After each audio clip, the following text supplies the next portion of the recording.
pour devenir belle. La jeune fille a subi des milliers d'interventions de chirurgie esthétique sur son visage. Au moment où les bandages sont retirés, elle est d'une beauté saisissante. Toutes les personnes dans la pièce retiennent leur souffle. Toutes les jeunes filles du pays considèrent Ririko comme leur idole. Le monde entier semble tourner autour d'elle seule. Les éloges sans fin la rendent peu à peu arrogante. Sur la scène, elle se faufile sans retenue vers le centre de la scène, pour occuper la place la plus brillante sous les projecteurs. Hors scène, son désir de contrôle est encore plus fort. Rien que parce qu'elle voit un titre de presse défavorable. Elle crache de l'eau directement au visage de son assistante. Toute l'équipe lui fait des courbettes pour le travail.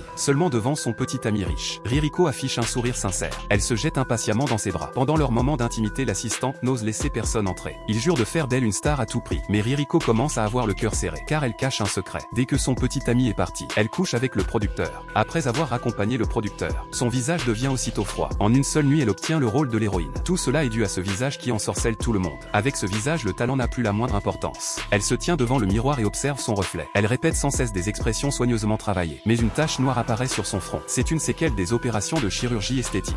Si la vérité sur ces opérations est révélée, tout ce qu'elle possède disparaîtra. Elle retourne à la clinique pour subir une nouvelle opération de réparation. À peine arrivée à l'étage, elle entend des cris glaçants. Ririko est terrifiée au fond d'elle-même, mais pour conserver sa beauté, elle serre les dents et accepte une opération plus risquée. Elle guérit très vite et retrouve son apparence d'autrefois. Elle apparaît à nouveau sur les couvertures de nombreux magazines de mode. Mais son cœur est déjà brisé. Comme une coquille vide, elle se laisse manipuler par les autres. Pourtant, dès qu'elle se tourne vers la caméra, elle force un sourire doux. Un soir, elle rentre chez elle ivre. Elle tend un rouge à lèvres à son assistante et la prévient de l'utiliser avec précaution car il crée une dépendance si on l'utilise trop. L'assistante ne comprend pas. Cette phrase est en réalité ce que Ririko pense d'elle-même. L'assistante envie la vie de Ririko aimée de tous. Mais quand Ririko regarde son reflet dans le miroir, la tache noire réapparaît. Pour conserver tout ce qu'elle détient, elle n'a pas d'autre choix que de devenir une marionnette.